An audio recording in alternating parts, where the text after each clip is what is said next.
Okay, good evening everyone. चालू करते हैं आज का lecture. I am sharing my screen, let me know if I am audible as well as visible.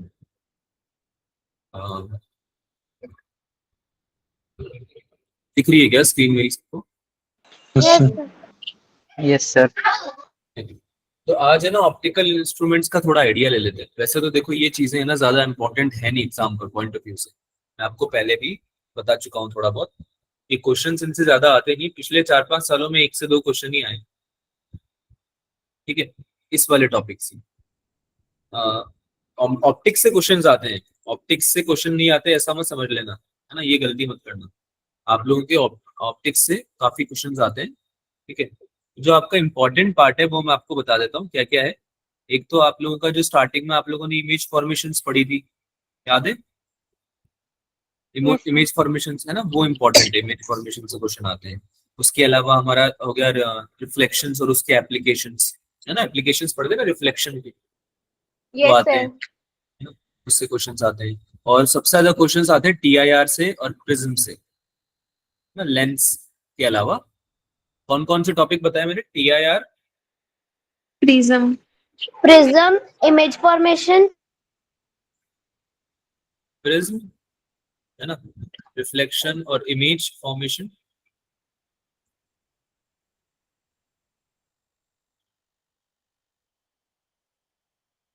है ना, इसके अलावा लेंसेज, ठीक है। अब लेंसेज में वो कॉम्बिनेशन ऑफ लेंसेज भी आ ही जाता है, लेंसेज और mainly image formation through lenses से आते हैं क्वेश्चन, ठीक है। तो ये टॉपिक है जिनसे आपका जो ज्योमेट्रिकल ऑप्टिक्स है इसमें क्वेश्चन बनने वाले हैं मेनली। क्या ये बात समझ में आई? yes, Yes. yes, sir. तो इम्पोर्टेंट टॉपिक इसलिए बता रहा हूँ ताकि आप लोग इनको ढंग से एम्फेसाइज होके इन पे क्वेश्चंस करो। ऐसे नहीं, इसलिए नहीं बता रहा कि इन्हीं को पढ़ो बाकी छोड़ दो, वो मत करना, क्योंकि बोर्ड्स में तो तुम्हारा सब आने वाला है। ये तो नीट के पर्सपेक्टिव से बताया है मैंने, है ना, पहली बात तो। दूसरी बात क्या कि अगर नीट में भी आ गया, क्योंकि सिलेबस का पार्ट तो है ना, सिलेबस में तो है ही सही, तो ऐसा थोड़ी ना है कि नहीं आ सकता। और आ गया तो अच्छा खासा पूरा चैप्टर पढ़ के जाओगे और उससे एक क्वेश्चन आएगा वो भी तुम नहीं कर पाओगे, है ना।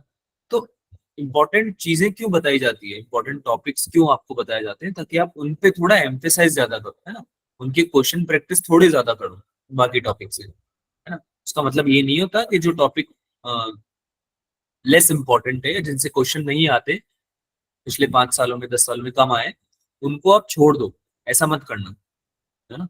क्योंकि ये हो सकता है 5 साल में नहीं आया तो उसके अब आ जाए, है ना। तो पढ़ना जरूर। मॉड्यूल से कुछ टॉपिक्स बचेंगे, आज हम ऑप्टिकल इंस्ट्रूमेंट पढ़ लेंगे वैसे तो, फिर भी 1-2 इंस्ट्रूमेंट बचेंगे, वो इतने इंपॉर्टेंट नहीं है इसलिए मैं आज ले ही नहीं रहा हूँ, पहले से बता रहा हूँ। लेकिन उसका मतलब ये नहीं कि आप खुद से नहीं पढ़ो, आप लोगों के पास टाइम बहुत है अभी। टाइम बहुत है से मेरा मतलब है कि अभी 6 to 7 मंथ्स में हम टॉपिक पढ़ सकते हैं, सारे सिलेबस सारा कर सकते हैं। अभी हमारे पास ऐसा नहीं कि 2-3 महीने ही बचे हैं, है ना, इंपॉर्टेंट इंपॉर्टेंट चीज पढ़ सकते हैं, केवल सब कुछ पूरा सिलेबस नहीं पढ़ पाएंगे, ऐसा थोड़ी आया है अभी सिचुएशन, राइट। अभी तो सितंबर चल रहा है, सितंबर अक्टूबर नवंबर दिसंबर, 4 तो ये हो गए, उसके बाद जनवरी फरवरी मार्च अप्रैल, 4 महीने हो गए, 7-8 मंथ्स है अभी हमारे पास, है ना। तो हम सिलेबस पूरा कवर करके चलेंगे तो हमारे लिए बेटर होगा। लेकिन इस पूरे टाइम पे भी जो इंपॉर्टेंट टॉपिक्स हैं उनके क्वेश्चन थोड़े ज्यादा प्रैक्टिस करने हैं, और जो कम लेस इंपॉर्टेंट है उनके क्वेश्चन थोड़े कम भी प्रैक्टिस करोगे तो चल जाएगा, है ना। लेकिन थ्योरी सबकी पढ़ना, ऐसा नहीं कि आप थ्योरी ही नहीं पढ़ रहे हो, छोड़ ही दिया, है ना। चलो आज है ना कुछ क्वेश्चन प्रैक्टिस करते हैं रे ऑप्टिक्स के, ठीक है। आप लोगों का टेस्ट भी है संडे को शायद, ज्योमेट्रिकल ऑप्टिक्स का, पता है ना yes, सबको? yes, sir, Yes, sir. हाँ, तो मैंने शेयर कर दिया था तुम लोगों से डीपीपी, और मॉड्यूल मिल गया होगा, Yes, sir. yes, sir, है ना। तो प्रैक्टिस करना चालू कर दो। इन टॉपिक्स जो मैंने लिखे हैं इनके तो खासकर, है ना, मैग्निफिकेशन वगैरह निकालना आना चाहिए, है ना, ये सब चीजें। अभी तो खासकर इन टॉपिक्स को तो डीपीपी के तो सारे क्वेश्चन कर लो सॉल्व। पीवाई क्यूज वाले भी मैंने शेयर किए हुए हैं। पीवाई क्यू वाली है ना शीट तुम्हारे पास या नहीं है? अरे पीवाई क्यू वाली शीट है या नहीं बेटा? हाँ ना तो बोल दो। नहीं है सर, नहीं है, किसी के पास भी नहीं है? नो सर, ऐसा कैसे हो सकता है यार, मैंने शेयर तो करी नहीं। चलो मैं फिर से शेयर कर दूंगा, कोई इशू नहीं है। I will share it again, no problem. लेकिन उसको सॉल्व जरूर कर लेना, ठीक है? पीवाईक्यू वाली जो भेजूंगा मैं शीट, उसको सॉल्व जरूर करना। ऐसा नहीं कि आप Okay. लेके बैठ गए हो सारी चीजें और कर कुछ पा नहीं रहे हो। चलें आगे? Yes, sir. Yes sir. चलो, तो भाई पहला क्वेश्चन आया है आपकी कंप्यूटर स्क्रीन पे इस प्रकार। करो क्वेश्चन, करो। करा हुआ नहीं है ना ये अभी? No, sir. हाँ। एक हॉरिजॉन्टल रे है, horizontal ray of light, it is being incident on the right angle prism. अब राइट एंगल प्रिज्म पे हॉरिजॉन्टल लाइट रे इंसिडेंट हो रही है, यानी कि नॉर्मल से कितना एंगल बना रही है ये? नॉर्मल से कितना एंगल बना रही है? अगर हॉरिजॉन्टल लाइट हो रही है राइट एंगल प्रिज्म पे इंसिडेंट, तो हॉरिजॉन्टल से नॉर्मल से कितना एंगल बना रही है? The 90. 90. 90. कर दी ना गलती? ये प्रिज्म है, right angle. Right angle prism क्यों बोल रहे हैं इसको? क्योंकि इसका एक एंगल 90 डिग्री है। Yes, sir. Yes, sir. तो इस पे अगर मैं हॉरिजॉन्टल लाइन ड्रॉ करूंगा जिससे मेरी इंसिडेंट रे आ रही है, लाइट रे, तो इसका नॉर्मल कहाँ बनता है भाई? इस वाली आर्म पे, इस वाली साइड पे नॉर्मल कहाँ बनेगा? ऐसे ही तो बनेगा नॉर्मल। Yes, अरे बात समझ में आई? कोई भी साइड है, कोई भी साइड है, ऐसे साइड है, ऐसे साइड है, उसमें नॉर्मल क्या होता है? 90 डिग्री तो होता है, 90 डिग्री तो होता है normal. Yes, sir. Yes, sir. तो ये जो नॉर्मल है, इसके अलोंग आ रही है आपकी लाइट रे, तो नॉर्मल से कितना एंगल बन रहा है? 0 degree. 0 डिग्री। 0 डिग्री। 0. आई बात समझ में? तो वो सीधा निकल जाएगा। 0 डिग्री पे इंसिडेंट हो रहा है मतलब सीधा चला जाएगा एज इट इज, है ना? R1 भी कितना आ जाएगा? 0। 0. आई जितना है उतना ही R1 आ जाएगा। R1 क्यों बोला मैंने? R क्यों नहीं बोला? क्योंकि सर इसमें 2 बार होती है ना रिफ्रैक्ट. हाँ, प्रिज्म में क्या होता है? प्रिज्म में 2 बार रिफ्रैक्शन होता है, एक R1 बनता है, एक R2 बनता है, और एक एंगल ऑफ इमरजेंसी भी बनता है लास्ट में, E, Yes, है sir. ना? वही पूछ रहे हैं तुमसे क्वेश्चन में, बता दो जल्दी से, आज सॉल्व करके बताओ।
आया क्या बच्चों आंसर?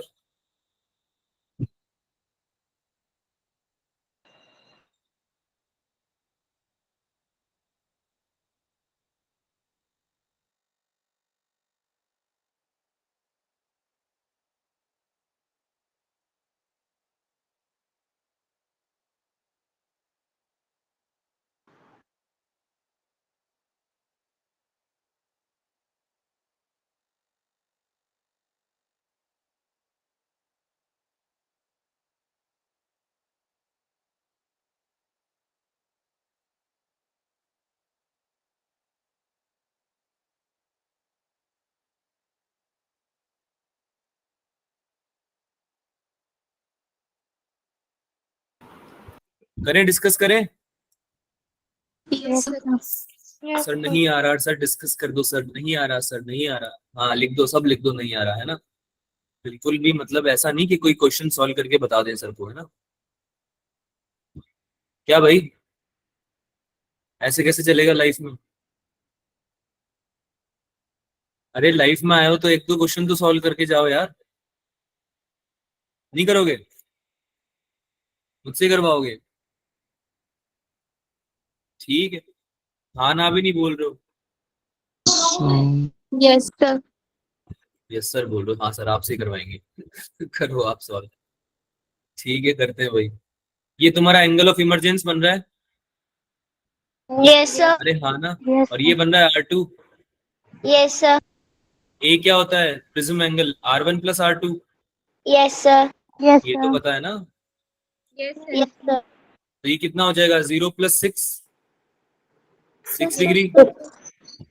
अरे R2 R2 R2 R2 R2 6 हो जाएगा। थोड़ा गलत लिख दिया मैंने।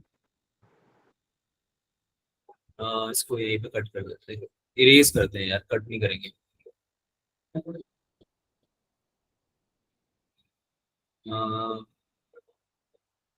R2 निकालना है ना हमें, क्योंकि यस सर। तो ये कितना हो जाएगा? R2 equals to A minus R1, है ना। A कितना दिया हुआ है? 6 डिग्री दिया हुआ है, -0। कितना हो गया? 6 डिग्री हो गया R2, Yes, Yes. sir. है ना।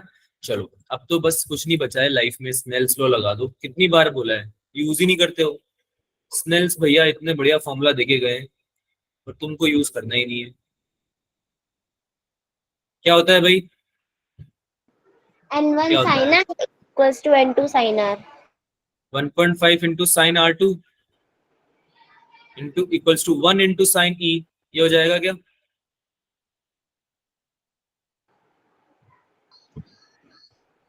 नहीं समझ में आया?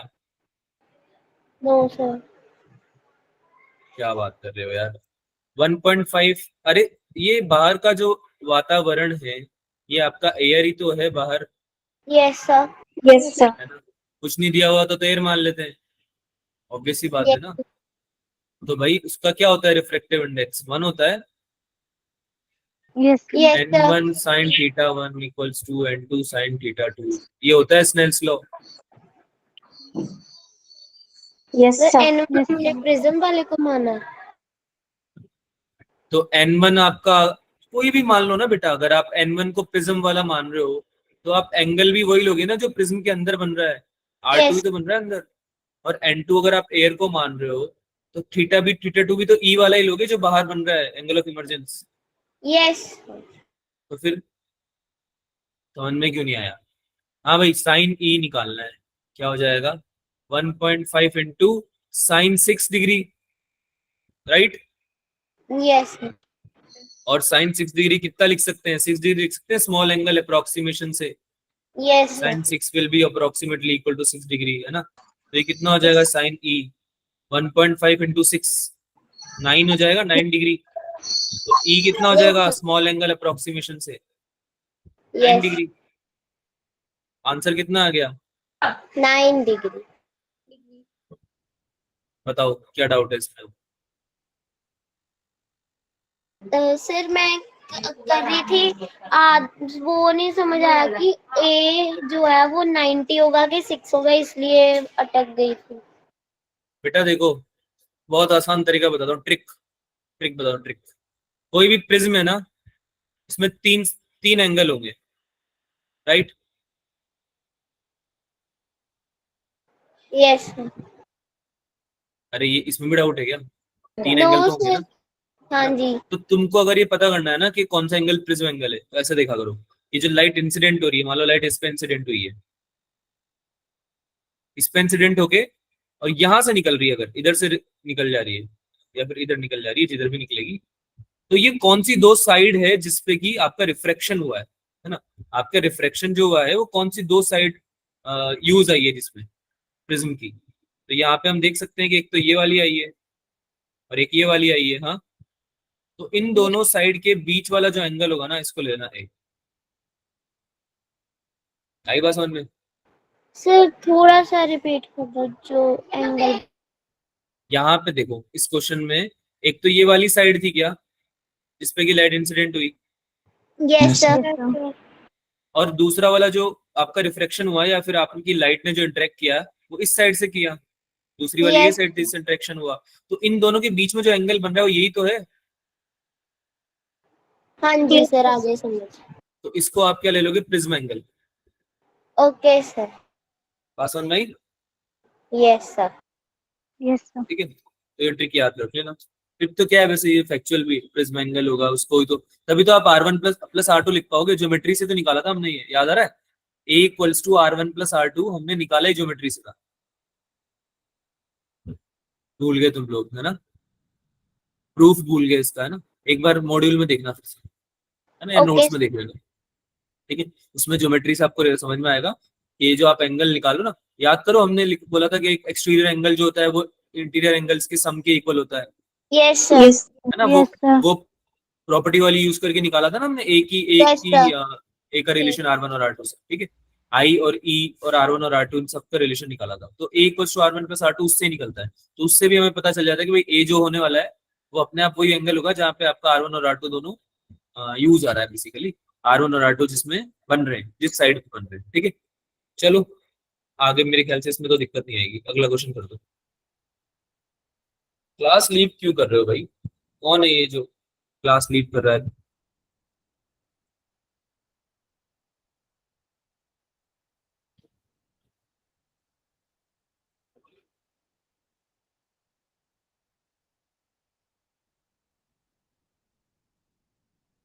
करो करो सॉल्व करो।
सर, बोलो सर जो डी होता है, डी क्या रिप्रेजेंट करता है? कौन सा डी? और जैसे सर एक फॉर्मूला है ना, when lens are not touching, उसमें है ना -D/F1/F1 F2, उसमें डी क्या है? क्या हो सकता है, सोच के बताओ। Sir least distance of distinct region, यही होता है। हाँ बेटा, ओके सर। पढ़ाया तो हुआ है मैंने, ये अभी लास्ट हमने क्या पढ़ा था, लेंसेस पढ़े थे ना, उसमें भी तो पढ़ा था हमने ये। अच्छा तुम लोगों को मैंने मॉड्यूल से पढ़ने के लिए बोला था, तुमने पढ़ा नहीं होगा शायद, तुमको मैं जो बोलता हूँ कि ये पढ़ लिया करो मॉड्यूल से, वो पढ़ते हो क्या आप लोग? Yes sir. झूठ बोल रहे हो। नो सर, पढ़ते हो? तो मॉड्यूल से नहीं पढ़ते, वही टॉपिक अपनी बुक से पढ़ लेते। अच्छा, बाकी बच्चे तो बता भी नहीं रहे हैं, ऐसा लग रहा है एक जने को रख लिया है इन्होंने। तुमने क्या तमन को रखा हुआ है क्या अपने जवाब देने के लिए हैं? No, sir. नहीं, लग तो ऐसे रहा है कि वो आंसर करने वाली है तुम्हारे एग्जाम में भी। आंसर क्या करो भाई अपने, हाँ भाई डिस्कस करें। Yes sir. Yes, sir. Discuss करें, हो गया मेरे ख्याल से, इतना टाइम देना चाहिए इस क्वेश्चन को, इससे ज्यादा थोड़ी टाइम देंगे, है ना। दो थिन लेंसेज हैं सेम फोकल लेंथ के, एक कॉन्वेक्स है एंड दूसरा जो है वो कॉनकेव है ना, ये बोल रहा है ये। बहुत ही इजी हो गया है तो क्वेश्चन मेरे लिए तो, क्योंकि मुझे क्या एफ इक्वलेंट ही तो निकालना है। अरे एफ इक्वलेंट ही तो निकालना है मुझे, कॉम्बिनेशन का focal length. Yes Yes, sir. ये तो बहुत इजी है, 1/f1 + 1/f2, यही तो होता है फॉर्मूला। जितने यस भी सर लेंसेज को आपने कॉम्बिनेशन किया है सबको क्या ले लो, एडिशन कर दो, कितना हो जाएगा। फोकल लेंथ सेम है दोनों की, फोकल लेंथ सेम है दोनों की। यस सर तो ये मैं अगर लिखूंगा 1/f -1/f तो गलत होगा या सही होगा? सही होगा। सही हो। सही क्यों? होगा सर। क्यों? सही सर कनकेव है क्योंकि तो उसका हेल्थ फोकल है लेंथ ना, निगेटिव होगा। तो एक साइड पॉजिटिव की होगी, कन्वेक्स की पॉजिटिव, कनकेव की नेगेटिव। कितना हो जाएगा ये? जीरो। सर इन Infinity. हो जाएगा। 1/f इक्वलेंट 0 आया है, गलती क्या करोगे तुम, आंसर 0 लगा के आ दोगे, जबकि एफ इक्वलेंट जो है, एफ इक्वलेंट जो है वो होगा 1/0, answer is infinite. Yes, sir. बोलो अब, होगी गलती ये वाली? Yes, sir. ये अच्छा खासा सरल सीधी सीधा सा क्वेश्चन गलत करके आ गए, छोटी सी सिली मिस्टेक की वजह से, है ना। यस तो इन चीजों का ध्यान रखेंगे। आंसर तभी मार्क करो जब आप लोग 2 बार चेक कर चुके हो, चाहे कोई सा भी क्वेश्चन हो। अभी क्लास में तो बहुत टाइम मिलता है, एग्जाम में तो इतना टाइम मिलता ही नहीं है। एग्जाम में तो आपको फिर भी ऐसा होता है कि जैसे 15 क्वेश्चन बचे हैं सर और 10 मिनट बचे हैं सर, आप क्या करें, जल्दी जल्दी करो सॉल्व, है ना? या 15 मिनट बचे हैं 15 क्वेश्चन के लिए तो भी बहुत कम टाइम है। यहाँ पे तो मैं आपको दो दो मिनट देता हूँ, उसके बाद भी आप जल्दबाजी कर लो। समझो इस चीज को, जो क्वेश्चन तुमको आता है और जो तुमको फॉर्मूला पता है, ऐसे सॉल्व भी कर लिया, वो क्वेश्चन गलत नहीं होना चाहिए किसी भी कंडीशन पे, और उसका एक ही तरीका है, रीचेक। क्या करना है? रीचेक, है ना। क्योंकि एक फ्लो में गलती हो जाती है, पता है मेरे से भी हो जाती है, पता है आप लोगों को तो, है ना, टीचर्स से भी तो हो जाती है गलती फ्लो में, यस है ना। तो उसमें कोई बड़ी बात नहीं, कोई दिक्कत की बात नहीं बेटा। हमें जब चीजें आती हैं, कॉन्सेप्ट पता है और हम करना चाहते हैं क्वेश्चन, ये इंपॉर्टेंट है। जब ऐसा सब कुछ चीजें हैं तो फिर एग्जाम में वो क्वेश्चन गलत तो नहीं होना चाहिए जो आपको आता है। ठीक है, ये मैं इतना एम्फेसाइज करके इसलिए बता रहा हूँ बार बार, क्योंकि ऐसे क्वेश्चन 3-4 निकल के ही आते हैं। तुम भी नोटिस करते होंगे अपने टेस्ट में कि जो क्वेश्चन तुम्हें आते थे पर वो गलत मार्क करके आ गए, या गलती से कुछ और हो गया, है ना, या गलत हो गया, छोटे मोटे डिफरेंस की वजह से क्वेश्चन गलत हो गया, है ना। तो ये चीजों पे आप वर्क करना चालू करो क्लास में। क्लास में जो प्रैक्टिस करोगे वो टेस्ट में जाके रिफ्लेक्ट होगा। आगे चले, Yes, sir. Yes sir next question कीजिए। एक बाई कॉन्वेक्स लेंस है, रेडियाई ऑफ कर्वेचर दे रखा है। अब बाई कन्वेक्स है, दो अलग अलग लेंसेज नहीं है, दो अलग अलग कर्वेचर्स है ना, अलग अलग या सेम जो भी। यहाँ पे सेम दे रखी है रेडियस ऑफ कर्वेचर, ऑल दो रिफ्रैक्टिव इंडेक्स दे रखा है मटेरियल का 1.5। तुमको पावर पूछो।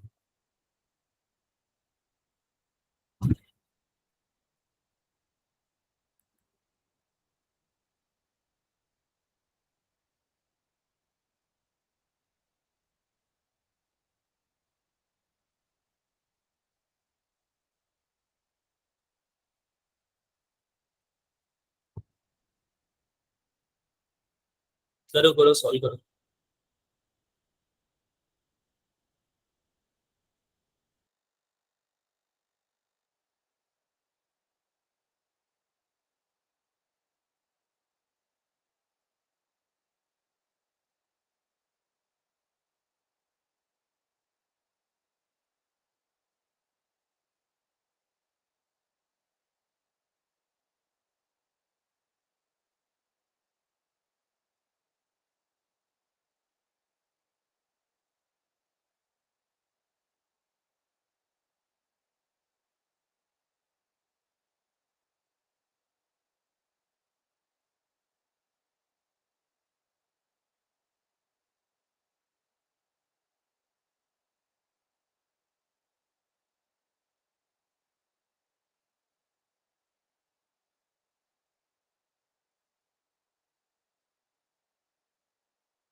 हाँ भाई, आंसर नहीं आया क्या किसी का?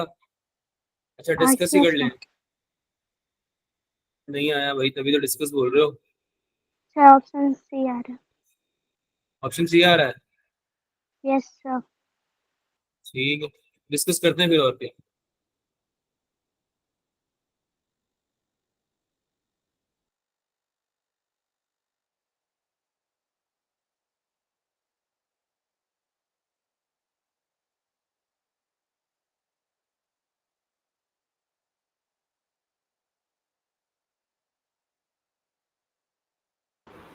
ठीक है, करते हैं डिस्कस फिर।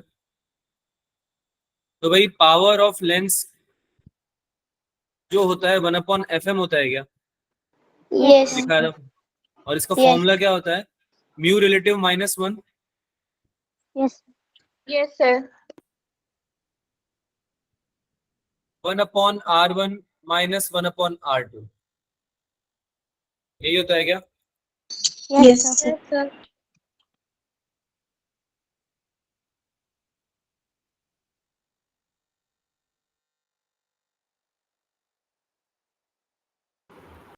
ओके, तो फिर वैल्यूज पुट करनी थी मेरे हिसाब से, तो बाकी तुम लोग देख लो यार।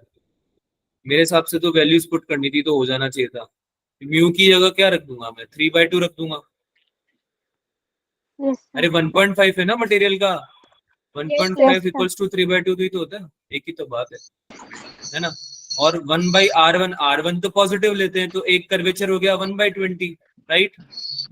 और दूसरा प्लस 1/-20, सॉरी प्लस नहीं, -1/-20, राइट।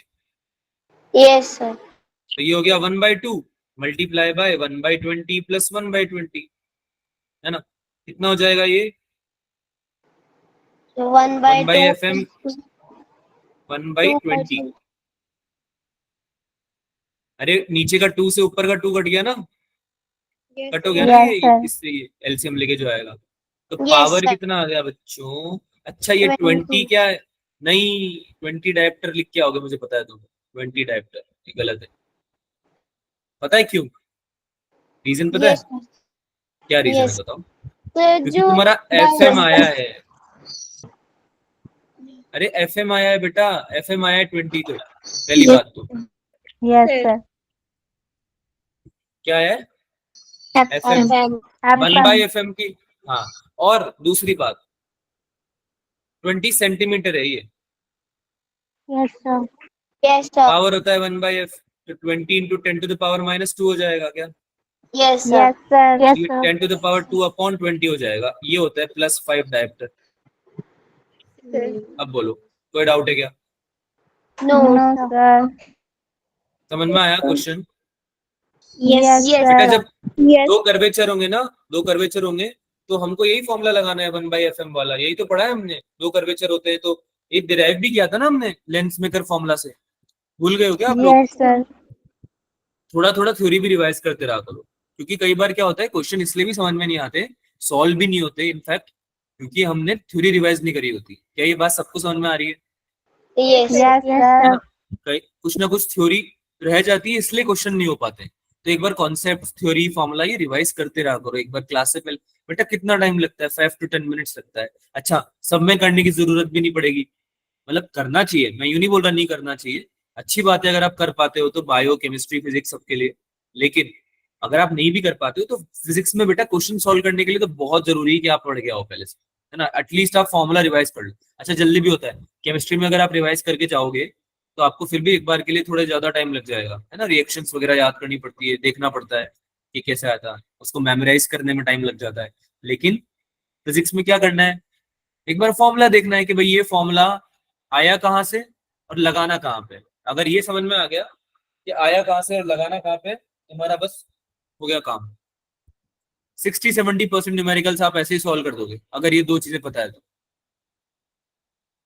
चले आगे। Yes sir. दो ट्रांसपेरेंट मीडिया है ए और बी, सेपरेटेड है प्लेन बाउंड्री से। स्पीड ऑफ लाइट दे रखी है आपको। एक मीडियम में है 1.5 इंटू 10⁸, एक मीडियम में है दूसरे में 2.0 इंटू 10⁸। क्रिटिकल एंगल बताना है रे ऑफ लाइट के लिए इन दोनों मीडिया के लिए। समझ में आया? एक ए मीडियम है, एक बी मीडियम है, राइट? लाइट जा रही है, अब ये light depending upon refractive index क्या है, डेविएट हो जाएगी, है ना, बेंड हो जाएगी ना। Yes, sir. तो जब ये बेंड होगी तो उसकी वजह से आप पहले तो रिफ्रैक्टिव इंडेक्स निकाल सकते हो। अच्छा, क्रिटिकल एंगल निकालना है अगर, क्या बोल रहा हूं मैं, क्रिटिकल एंगल अगर निकालना है तो उस केस में थीटा सी अगर मैं लिखता हूं ये वाला एंगल, तो ये जो रिफ्रैक्टेड रे होगी क्या ये पैरेलल नहीं हो जाएगी? Yes, sir. Yes, sir. यही तो पढ़ा हमने, नॉर्मल से 90 डिग्री बना लेती है फिर रिफ्रैक्टेड रे, है ना। तो डायग्राम तो कुछ ऐसा बनेगा, लेकिन तुमको क्या निकालना है, क्रिटिकल एंगल का वैल्यू निकालना है, तो उसके लिए फिर रिफ्रैक्टिव इंडेक्स निकालनी पड़ेगी। निकाल के बताओ जल्दी से। और लाइट को डेंसर से रेयर भी जाना पड़ेगा। देखते हैं निकाल पाते हैं क्या आप लोग। रिफ्रैक्टिव इंडेक्स निकालना अगर भूले नहीं होंगे तो आंसर आ जाएगा। करो सॉल्व।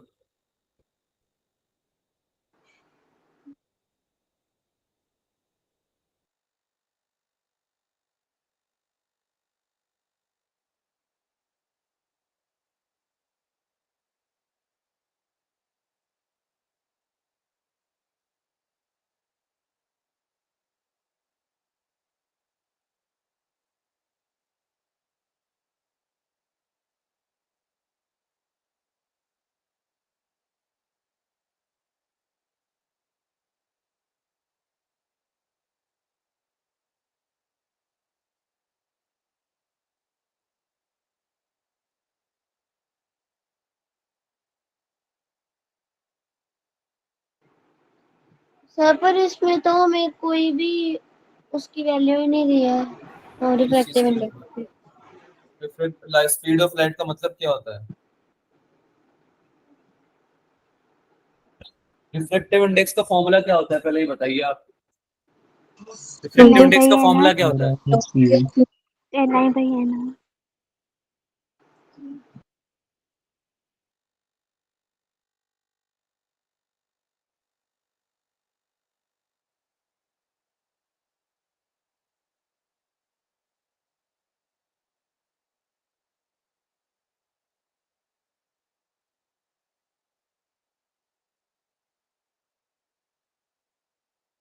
हाँ भाई, So velocity of light in medium 1 divided by velocity of light in medium 2. ये तो रिलेटिव रिफ्रैक्टिव इंडेक्स का फॉर्मूला है। हाँ जी। What about the absolute refractive index? Speed of light upon velocity of क्या क्या फिर से रिपीट करो।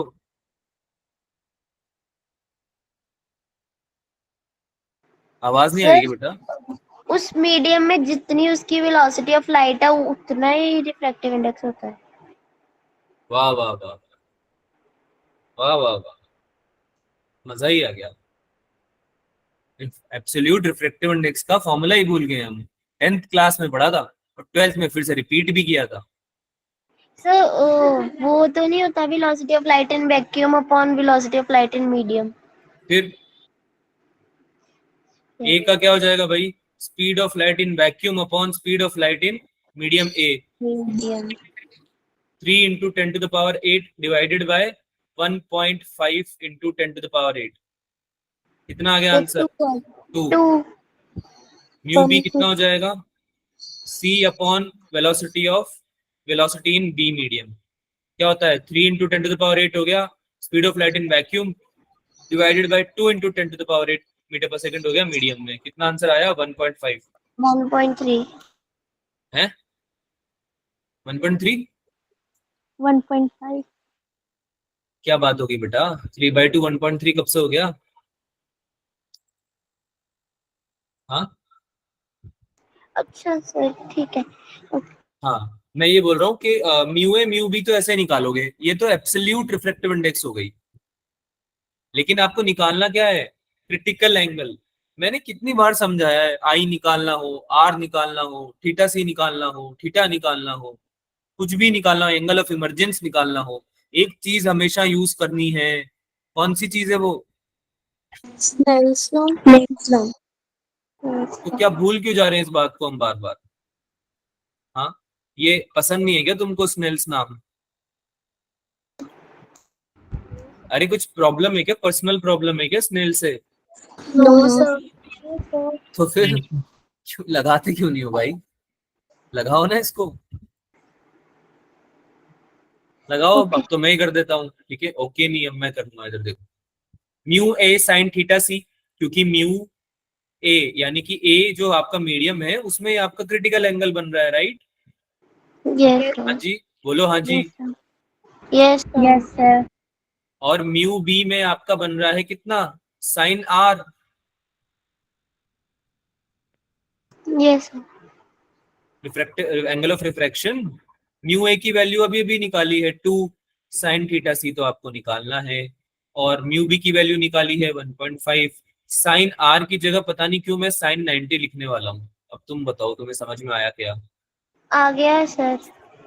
90 डिग्री एंगल बना रही है ना रिफ्रैक्टेड रे थीटा सी निकालने के लिए, Yes, sir. Yes, है ना? sir. क्रिटिकल एंगल पे वो क्या हो जाती है, परपेंडिकुलर हो जाती है नॉर्मल से, है ना? तो साइन थीटा सी की Yes, वैल्यू sir. कितनी आ जाएगी बच्चों? 1.5 डिवाइड बाई 2। थीटा सी कितना आ गया? 0.7. Sin inverse 0.75। 0.7. Sine inverse 0.75। ठीक है, समझ में आया क्वेश्चन सबको? Yes, sir. Yes, sir. Yes, sir.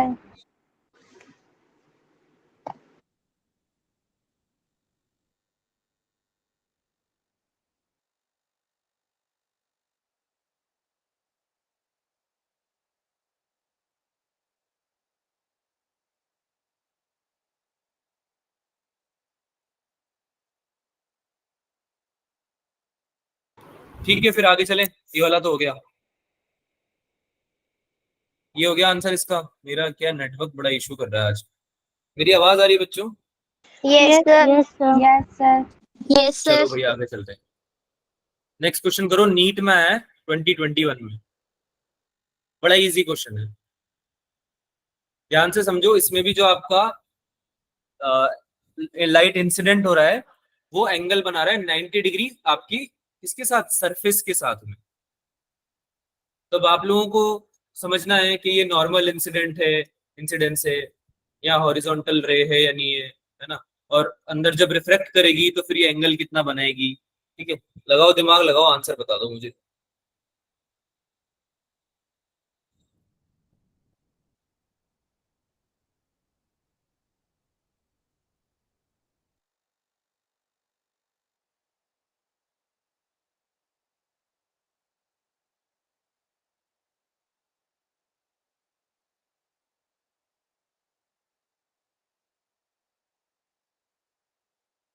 Angle of emergence निकालना है बाय द वे इसमें, है ना? ई निकालना है, ई।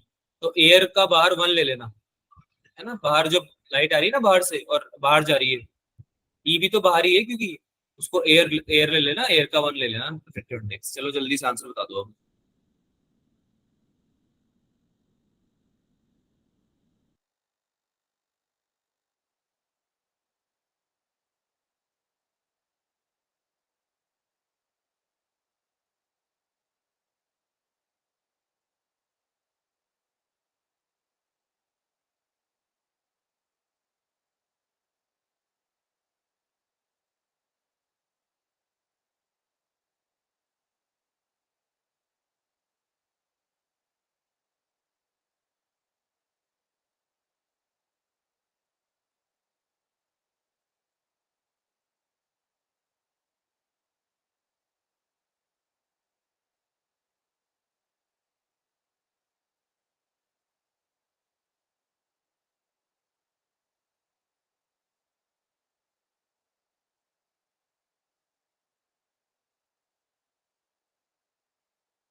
करें डिस्कस अगर नहीं हो पा रहा है तो Yes, sir.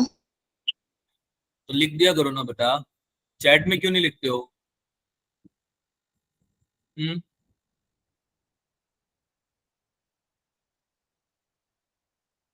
चैट में क्यों नहीं लिखते हो बेटा?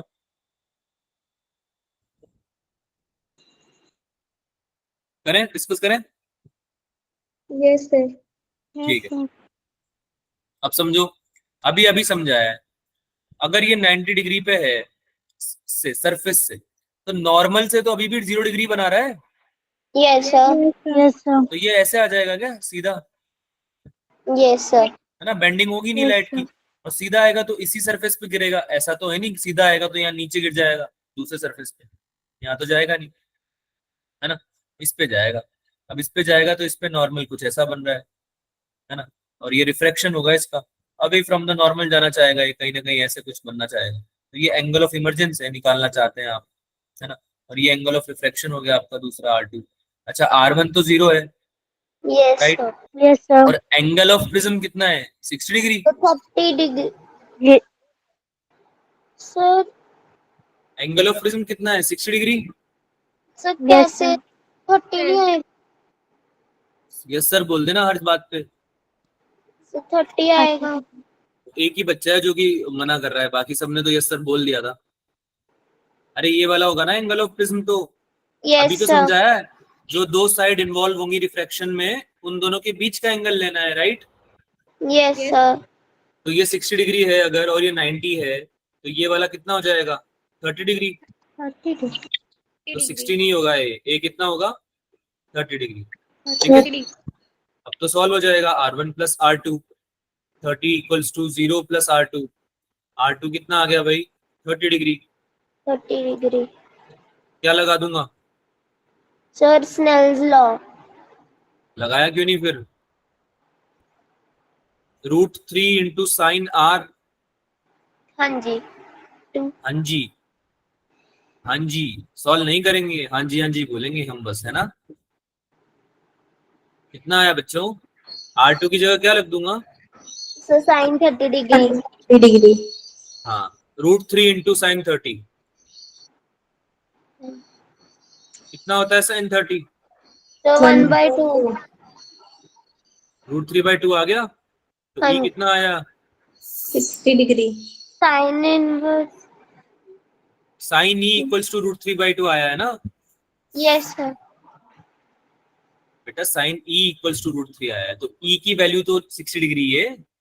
हाँ जी, हाँ जी सर। Thank you. हाँ जी, आंसर कितना आया जी? 60 डिग्री आया। 60 degree. आगे चलें, बड़ी Yes, ये sir. स्पीड ऑफ लाइट से तुम क्लास लीव कैसे कर रहे हो सब लोग? हाँ, बाप रे, एक और चला गया बच्चा, बोलते ही चला गया। लाइट की स्पीड से क्लास लीव कर रहे हो, क्या बात हो गई? नेटवर्क नहीं आ रहे, या इंटरेस्ट नहीं आ रहा है, या इंपॉर्टेंट नहीं लग रहा है टॉपिक? क्लास लीव नहीं करेंगे, अदरवाइज मैं अगली क्लास में बैठने नहीं दूंगा आप लोगों को, अगर आप बिना बताए बिना रीजन के जाते हैं। अगर ज्यादा प्रॉब्लम आ रही है नेटवर्क में तो मुझे मैसेज कर दिया करो कि सर नेटवर्क में इशू चल रहा है, अभी नहीं बाद में कर दिया करो जब नेटवर्क सही हो जाए, पर बिना बताए क्लास लीव नहीं करनी है। आई बात समझ में? Yes, sir. चलिए नेक्स्ट क्वेश्चन कीजिए सॉल्व। डबल कॉन्वेक्स लेंस है, फोकल लेंथ दे रखी 25 centimetre, radius of curvature of one of the surface is double of the other. एक सरफेस का दूसरे से डबल है, ये कंडीशन दे रखी, इसको यूज करना। Find the radii if the refractive index of the material of the lens is 1.5, यानी तुम्हें म्यू की वैल्यू भी दी हुई है। डबल कॉन्वेक्स लेंस है, क्या निकालनी है? रेडियाई निकालनी है।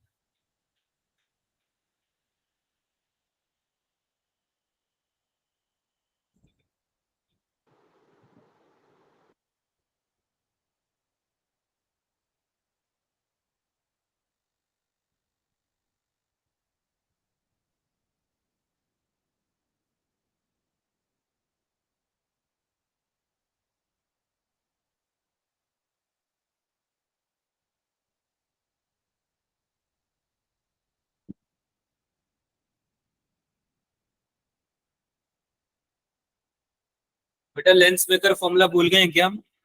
सर लगा रहे हैं। हाँ लगा दो। R1 और R2 दोनों निकालनी है। रेडियाई जो होता है ना, प्लूरल वर्ड होता है। Yes sir. RADII, ये क्या है? प्लूरल वर्ड है। क्या है ये? प्लूरल। प्लूरल। रेडियस तो क्या होता है? सिंगुलर होता है ना। और रेडियाई होता है प्लूरल, यानी कि आपको R1 भी निकालना है और R2 भी निकालना है। कूल। यस। चलिए निकाल के बता दीजिए।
सी ऑप्शन आ रहा है क्या?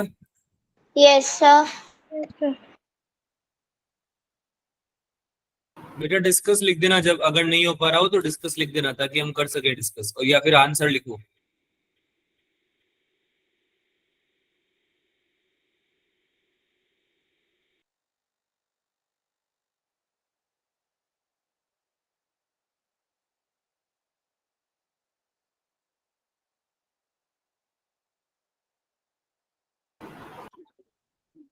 बताइए बच्चों, सॉल्व करें।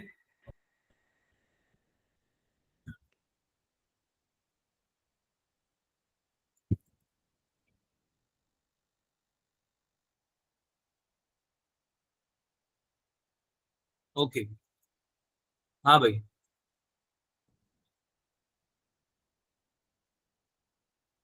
कैसे करेंगे? लेंस मेकर फॉर्मूला लगा देते हैं। Yes μ2 minus μ1 upon μ1। Mu relative ऐसे ही निकालेंगे ना, equal to yes 1/R1 minus 1/R2। आगे बताओ। 1 by सर 2. वैल्यू फिल करेंगे। हाँ, F की वैल्यू दे रखी है 25 सेंटीमीटर। 25. कॉन्वेक्स है ना, तो पॉजिटिव ले सकते हैं, right. Yes Yes, sir. sir. Yes, और μ2 की वैल्यू दे रखी है 1.5, हाँ जी। sir. और μ1 की वैल्यू 1। 1। एयर के रिस्पेक्ट में है ना, एयर का तो 1 ही रहता है, सॉरी। और यस R1 R2 तो निकालनी ही है Yes, sir. ना। अच्छा, एक चीज दे रखी है, कंडीशन दे रखी है। अगर तुम R1 को ले लेते हो R, तो तुमको क्वेश्चन क्या बोल रहा है कि जो R2 होगा आपका, वो कितना हो 2R। जाएगा? 2R. 2R हो 2R जाएगा। लेकिन मैं 2R नहीं लिखूंगा, मैं लिखूंगा -2R। क्यों? क्योंकि एक साइड का रेडियस ऑफ कर्वेचर पॉजिटिव लेते हैं, एक का नेगेटिव लेते हैं। Very good. एक तरफ का नेगेटिव लेते हैं, बताया था मैंने, याद आ रहा है? Yes Yes, sir. sir. हाँ, ये गलती मत करना कि नेगेटिव ले लो एक, दोनों तरफ, सॉरी दोनों पॉजिटिव ले लो, है ना, वरना दिक्कत आएगी। तो कितना हो जाएगा ये? 1.5 minus 1, 1 upon R minus 1 upon -2R, Minus ये हो 2R. जाएगा। Yes sir. कितना हो गया ये? 0.5 यानी 1/2। Yes sir. 1/25 इक्वल्स टू 0.5 आया ना बेटा? Yes sir. Yes, sir. 1/2 लिख दूं, कोई दिक्कत तो नहीं? No sir. 2R, R 1/R plus 1/2R। 3/2R। हाँ, ठीक है, इसको सॉल्व करेंगे आर के लिए, तो कितनी वैल्यू आएगी, आर की वैल्यू कितनी आ जाएगी, 3/2 इंटू 25 इंटू 1/2, हाँ जी। ये आ रही है Yes. 18.75, हाँ जी सर। 18.75 आई एक कर्वेचर यानी R1 की वैल्यू आई है, यस सर। लेकिन R2 की वैल्यू कितनी है, -2R, डबल। -2R है ना, तो कितनी हो जाएगी 37.5 है ना। अब इसने Yes. माइनस प्लस नहीं लिख रखा है, अदरवाइज आंसर जो आएगा वो R2 इक्वल्स टू -2R था ना, आंसर -37.5 ही आएगा। ठीक है, इसने माइनस प्लस लिख नहीं रखा, तो ये कंसिडर कर रहा है कि भाई आप उसका जो है डायरेक्शन, उसका ये मत बताओ कि वो कौन सी कर्वेचर की है, आप बस मैग्नीट्यूड बता दो। ठीक है, तो 37.5 आ गया आपका क्या, R2। Radius of curvature. हाँ, तो आंसर कितना आ गया, सी ऑप्शन है क्या आंसर, यस सर। कोई डाउट है इसमें बेटा, नो सर। आगे चलें। Yes sir. चलो अब हम थोड़ा सा ऑप्टिकल इंस्ट्रूमेंट्स पढ़ लेते हैं। तो ऑप्टिकल इंस्ट्रूमेंट कुछ नहीं है, they are primarily basically used to assess the eye in viewing an object, ये आपको पता ही है। जैसे कि एग्जांपल क्या है, सबसे बढ़िया माइक्रोस्कोप हो गया, है ना, टेलीस्कोप हो गया, ये सब होते हैं ना ऑप्टिकल इंस्ट्रूमेंट जिनको आप यूज करते हो, यस सर। है ना, ऑब्जेक्ट देखने के लिए। तो माइक्रोस्कोप क्या करता है भाई, बहुत छोटी से छोटी चीज को दिखा देता है बड़ा करके, है ना। So it is an optical instrument used to increase the visual angle.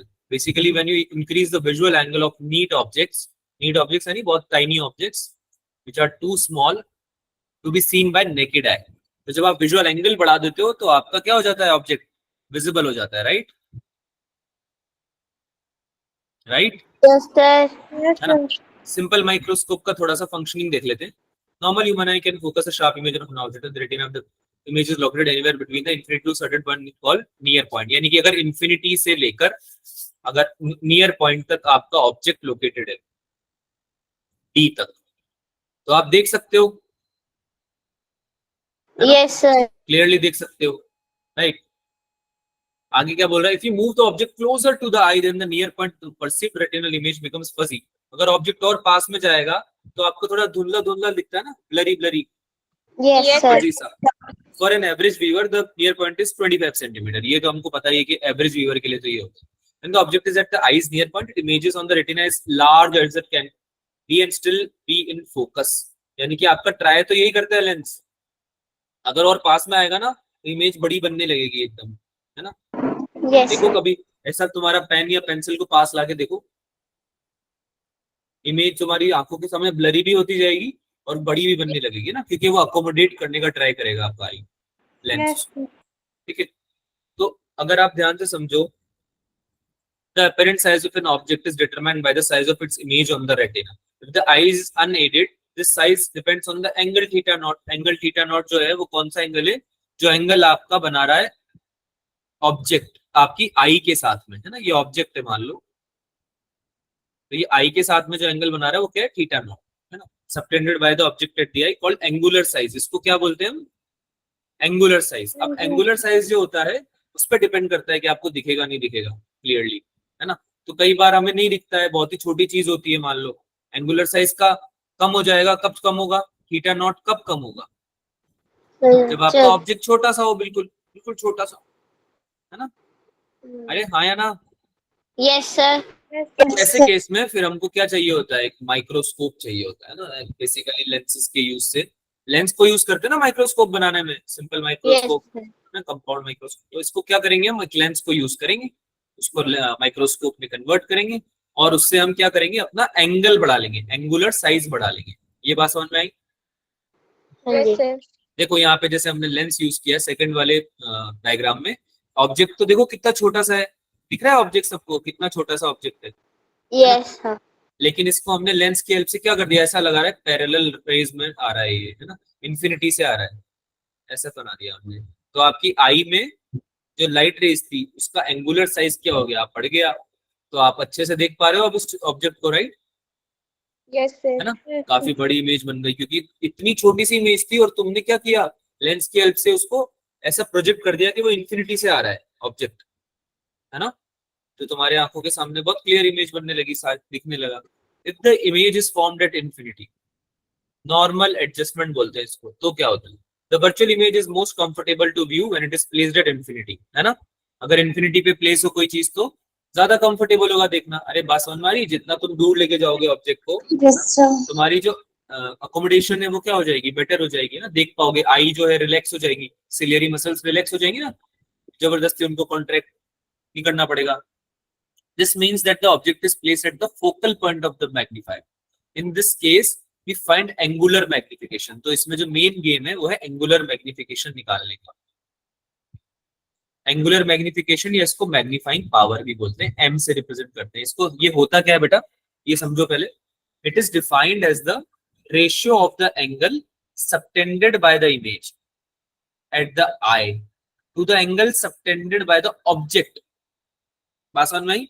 जो इमेज ने एंगल सबटेंड किया है ना, डिवाइडेड बाय जो ऑब्जेक्ट ने एंगल सबटेंड किया है। क्या ये बात समझ में आई? Yes sir. है ना। मैग्निफिकेशन भी तो याद करो, ऐसे लिखते थे हम, v by u, है ना, या फिर height of image upon height of object, ऐसे लिखते थे ना, यस सर। है ना। तो ये थीटा नॉट हो जाएगा, tan थीटा नॉट के अराउंड स्मॉल एंगल अप्रोक्सीमेशन से। ये होता है h by d। h by d कैसा आया, समझ में आया? नहीं यस आया? Sir. tan theta p by b, ये h, ये d, ये थीटा नॉट। tan थीटा कितना हो गया, p by b, है ना, परपेंडिकुलर अपॉन बेस, राइट। अच्छा, Yes, अगर sir. ऑब्जेक्ट इंफिनिटी पे होगा तो इमेज कहाँ बनेगी, फोकस पे, Focus पे. h अपॉन f हो गया। ये ऐसा लगेगा कि इमेज हम आपकी इंफिनिटी पे बन रही है, magnifier in front of the eye and image at infinity and the angle subtended the magnifier is theta i. ठीक है, तो tan थीटा ही हो जाएगा h अपॉन f। अच्छा, नियर पॉइंट आपका f पे आ गया है बेसिकली, है ना। f तक आप क्लियरली देख पा रहे हो और आपकी इमेज आपकी बन भी f पे रही है ना, तो आप उसको क्लियरली देख पा रहे हो। तो मैग्नीफाइंग एंगुलर मैग्निफिकेशन क्या बन जाएगा, d अपॉन f। कैसे आया ये, पहले हमने निकाला थीटा नॉट। थीटा नॉट क्या होता है, जो ऑब्जेक्ट सबटेंड कर रहा है, राइट। और Yes, फिर sir. निकाला हमने थीटा आई। थीटा आई क्या है, जो कि इमेज आपकी सबटेंड कर रही है एंगल, है ना। एंगुलर क्या निकाला हमने, एंगुलर मैग्निफिकेशन। कैसे, theta I upon theta naught, D by F बन जाएगा। ये फॉर्मूला याद रखेंगे सब लोग। इसमें डी क्या होता है, sir least distance of distinct vision. हाँ, नियर पॉइंट या फिर least distance of distinct vision, है ना।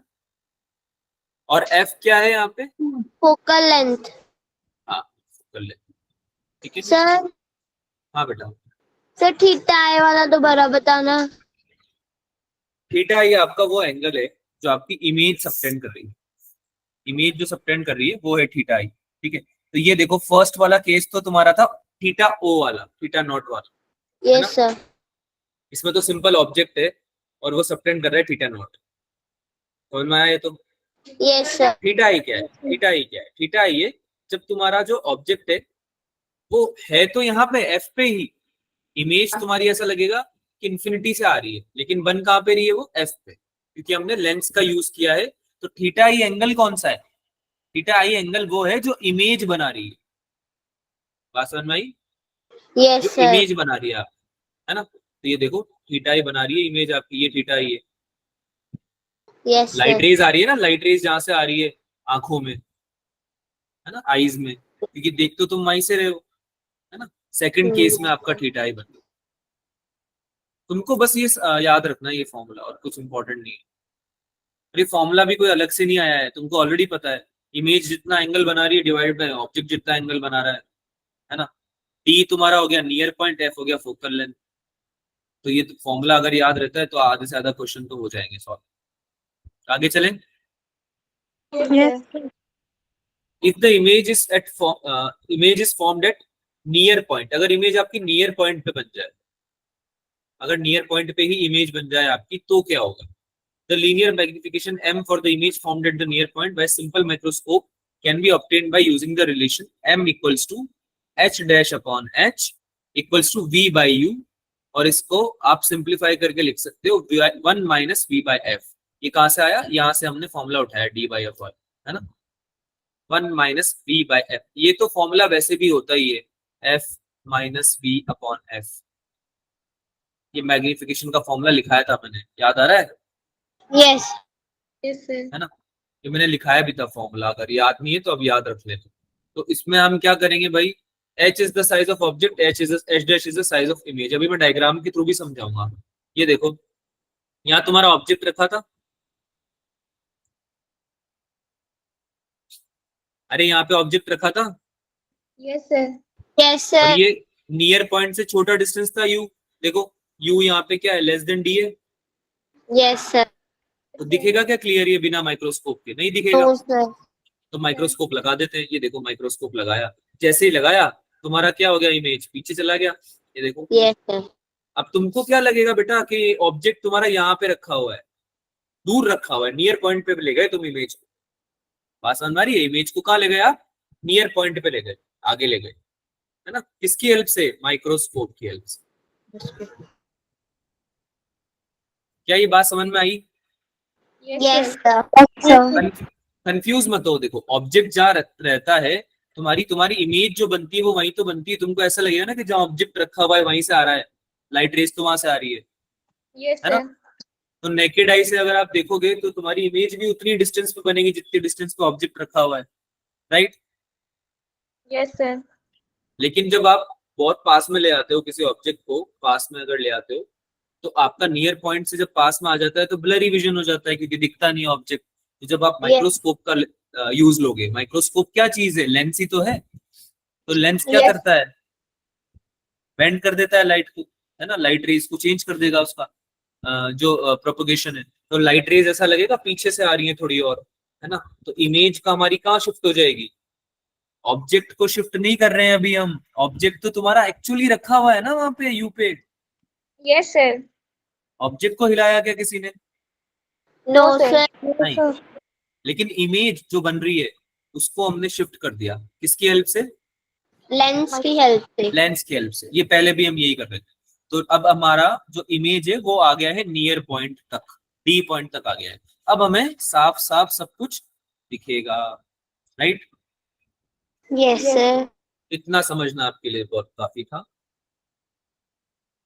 ये फॉर्मूला आगे। होता है जब आप इमेज को डी तक ले जाते हो, ठीक है। ये दोनों फॉर्मूले आप याद रख लें। एक बार जब आप निकाल रहे हैं इसको इन्फिनिटी के लिए, एक बार जब आप निकाल रहे हैं इसको नियर पॉइंट के लिए, है ना। अगर आपको याद नहीं भी रखना है तो रे डायग्राम से भी ये बन जाते हैं, तो इतना लोड मत लेना, परेशान मत होना। याद हो जाता है तो ठीक, नहीं होता है तो ठीक। टेलीस्कोप भी एक बार आइडिया ले लेते हैं। It is an optical instrument use to increase the visual angle. ये भी क्या करता है भाई, विजुअल एंगल को चेंज कर देता है। जैसे माइक्रोस्कोप भी तो यही कर रहा था, विजुअल एंगल को चेंज कर देता था, है ना। तो टेलीस्कोप भी क्या करता है, विजुअल एंगल को चेंज कर देता है। बस ये क्या होता है, माइक्रोस्कोप होता है नियर ऑब्जेक्ट्स के लिए, जो पास के ऑब्जेक्ट्स होते हैं जो हमें क्लियरली नहीं दिख रहे होते, तो हम क्या करते हैं, उसको दूर ले जाते हैं लेंस की हेल्प से, राइट। दूर ले जाते हैं ना ताकि हमें दिख जाए, Yes, sir. है ना। यस और यहाँ पे हम क्या करेंगे, दूर के ऑब्जेक्ट्स के लिए हम इसको यूज करते हैं, डिस्टेंट ऑब्जेक्ट्स के लिए। जो डिस्टेंट ऑब्जेक्ट्स हैं, लार्ज ऑब्जेक्ट्स हैं, बड़े बड़े, जैसे कि स्टार हो गया, प्लैनेट हो गया, क्लिफ हो गई, है ना, इनको देखने के लिए यूज करते हैं। So astronomical telescopes consist of 2 converging lens. उसमें हम एक ही लेंस यूज कर रहे थे क्या बच्चों? यस सर यहाँ पे हम 2 लेंस यूज करते हैं, है ना, तब जाके हमें इमेज दिखेगी। ऐसा क्यों होता है, क्योंकि जब एक लेंस का आप यूज करोगे तो वो तो इन्फिनिटी से आ रही है ना, डिस्टेंट ऑब्जेक्ट है तो इन्फिनिटी से आएगी लाइट रेस, है यस ना। तो उनको एक जगह पे कन्वर्ज कर देता है। लेकिन ये जो इमेज बन रही है ये तो इन्वर्टेड है, तो Yes, ये आपकी sir. आंखें देख ही नहीं पाएगी, राइट। तो हमको एक और चाहिए ना, एक और आईपीस चाहिए, एक और लेंस चाहिए। तो हम क्या करेंगे, इस लाइट रे को अपने आईज में क्या कर लेंगे, डाइवर्ज करा लेंगे। अच्छा, ये एक्चुअली में तो कन्वर्ज ही हो रही है, वर्चुअली तो, लेकिन ये हमारी आंखों के लिए ऐसा लग रहा है हमें कि वो आ रही है एक पॉइंट से, है ना, इस जगह से आ रही है। तो ये तो आ गया आपका ऑब्जेक्ट के लिए, और ये आ गया आपका किसके लिए, आई पीस के लिए। ये आ गया आपका फोकल लेंथ ऑब्जेक्टिव के लिए। फोकल लेंथ क्यों बोला मैंने इसको, क्योंकि इन्फिनिटी से लाइट रेज आ रही है ना बेटा, यस सर तो फोकल लेंथ पे तो आके मिलेगी, फोकस पे तो आके मिलेगी, राइट, यस सर। है ना। और ये सिमिलरली ये किसके लिए हो जाएगा, आई पीस के लिए। दो लेंस का यूज किया है, बस ये वाली मेन बात है जो समझनी है तुम्हें, है ना। अच्छा, हमें नियर पॉइंट तक लेके आना होता है इसमें भी। The distance of the eyepiece is adjusted till the final image is formed at the near point. अब समझो, तुम्हारी इमेज तो यहाँ बन गई, राइट, लेकिन यस सर। ये तुमको दिखेगा कब, जब तुम आई पीस को मूव कराओगे, और आई पीस को मूव करा के ऐसे लोकेशन पे ले आओगे जहां पे तुम्हारी इमेज जो है इस आई पीस के लिए, इस लेंस के लिए नियर पॉइंट पे आ जाए। क्या ये बात समझ में आई?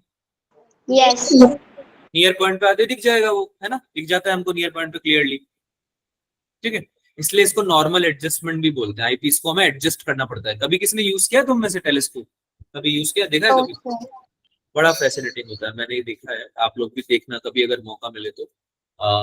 लैब्स वगैरह में वैसे मिल जाता है, पर मुश्किल है कि आपके स्कूल लैब में हो। स्कूल लैब में तो मेरे भी नहीं था, लेकिन जब भी मौका मिले देखना जरूर, बड़ा ही फैसिनेटिंग होता है। उसमें क्या होता है कि एक तो ऑब्जेक्टिव होता है और एक आई पीस होता है, जिसको आपको एडजस्ट करते रहना पड़ता है। जब तक अगर आप इसको एडजस्ट नहीं करोगे ना, तो आपकी जो इमेज है आपको दिखेगी नहीं, बन तो रही है लेकिन दिखेगी नहीं। आसान में आई, Yes. Yes sir. है ना। चलो, कुछ क्वेश्चंस हैं जो कि मैं आपको प्रैक्टिस के लिए दे रहा हूँ, सिंस अभी टाइम है नहीं हमारे पास, और मैं चाहता हूँ पर्सनली कि आप इसको होमवर्क में करके लाओ। Homework, okay sir. ठीक है। तो कल भी हमारी क्लास है। कल आपको क्या करना है, ये होमवर्क करके लाना। कल हम कुछ और क्वेश्चन प्रैक्टिस करेंगे। अगर आप ये क्वेश्चन करके लाते हो तो डिस्कस कर लेंगे, नहीं ला तो मैं करवाऊंगा। क्या करूं फिर, और यही ऑप्शन बचता है मेरे लिए। काफी सारे क्वेश्चन अगर आप करके लाओगे तो बढ़िया, otherwise I will discuss it. तो आज हमने ऑप्टिकल इंस्ट्रूमेंट पढ़ा बेटा, और हमने ऑप्टिक्स, ज्योमेट्रिकल ऑप्टिक्स खत्म कर दिए। रे ऑप्टिक्स का आपका समापन हो चुका है। कल वाली क्लास हम प्रैक्टिस के लिए रखेंगे, ठीक है। Yes sir. अरे नया ना, अच्छा, नेक्स्ट क्लास तो प्रैक्टिस के लिए है, वो कोई दिक्कत नहीं है। लेकिन एक बात समझना, ये जो थ्योरी पार्ट है वो थोड़ा बचा हुआ है, सिंस वो इम्पोर्टेंट नहीं था इतना आपके एग्जाम पर्सपेक्टिव से, इसलिए मैंने क्लास में नहीं लिया है। पर आप उसको रीड कर लेना, कहाँ से, मॉड्यूल से, ठीक सर है। क्या बचा है? ये ऑप्टिकल इंस्ट्रूमेंट में थ्योरी पार्ट बचा हुआ है।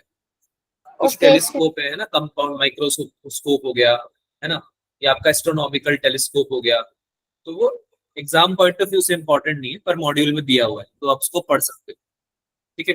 रीडिंग लगा लो एक बार, है ना। सर। हाँ बोलो। सर कल वो वाले क्वेश्चन ले लेना एक दो, जिसमें रेज खुद नहीं बनानी होती, मिरर दिया होता है, रेज बना के ऑब्जेक्ट का डिस्टेंस या फिर इमेज का डिस्टेंस निकालना होता है। Okay, okay sir. ये दोनों कंप्लीट कर लो होमवर्क में, ओके सर। ठीक है। कोई डाउट है कि आज की क्लास में बच्चों? No, sir. No sir. पक्का? Yes. सर ओके बस देन, ये पूछना हाँ है बोलो। कि जैसे पेपर आ गए ना, तो डेरिवेशंस की वो नहीं हुई रिवीजन, तो वो कैसे करे सर? टाइम नहीं लगता। डेरिवेशन की रिवीजन पेपर के लिए मत करो, जब पेपर के अलावा आप रिवीजन कर रहे होंगे तब डेरिवेशन कर करके देखना। अभी डेरिवेशन का टाइम नहीं है, अभी क्वेश्चंस के थ्रू डेरिवेशन को करो। डेरिवेशन का यूज है वो क्वेश्चन करने में ही होता है। तो जो क्वेश्चंस आप सॉल्व करोगे ना, तो आपको अपने आप फॉर्मूला जो है वो समझ में आने लगेगा। डेरिवेशन का पर्पस क्या होता है, ताकि फॉर्मूला समझ में आ जाए कि आया कहाँ से, राइट। हाँ, तो क्वेश्चन के थ्रू समझो उस चीज को, अभी डेरिवेशन कर करके देखने की जरूरत नहीं है। कोई इंपॉर्टेंट है तो वो कर लो, सारे करने की जरूरत नहीं है, ठीक है। Okay sir. Okay, bye bye बच्चों, मिलते हैं अगली क्लास में। Bye, sir. Bye, sir.